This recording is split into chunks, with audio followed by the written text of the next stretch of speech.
So what does it mean?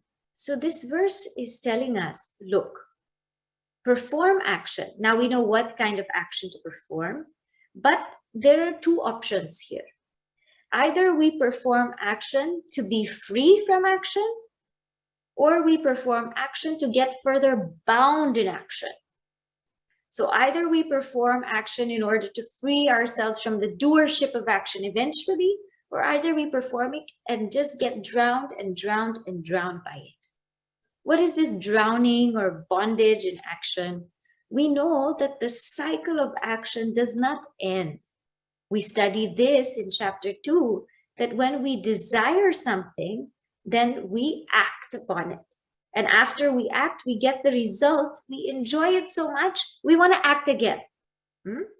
So I desire to go somewhere, to go to a nice place. And I enjoyed it so much, then again I want to go back. And then again I want to go back. And again I want to go back. So it keeps pushing me back in the same action. And I am stuck in this cycle of doership and enjoyership. I want to do this because I want to enjoy. I want to do because I want to enjoy. And like this, life goes on and on and on and on for years. So if we just keep performing action just like that, without any spirit of sacrifice, we will get bound by it. But the one who performs action for the spirit of yajna or sacrifice, they're actually freed from this chain. Now, how are they freed from this chain? Because first of all, every single action, remember this formula I gave you, dip, they dedicate it to Bhagavan, to the higher. And the I here means that they become complete instruments of God. And the P here is they take everything as prasad.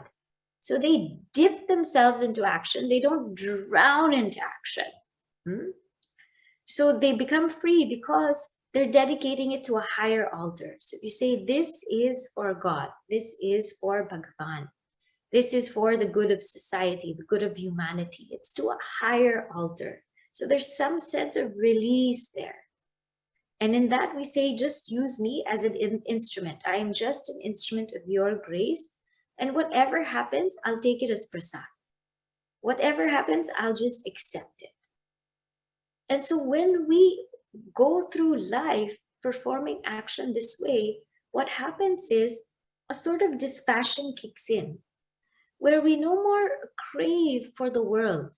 We no more crave for the world because we've been offering everything to God, At some point, we're going to say, you know what, God, I just want you now. I'm offering everything to you, saying everything is for you.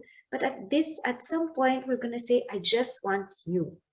I don't want any more of this. I just want you. And so that will kick in.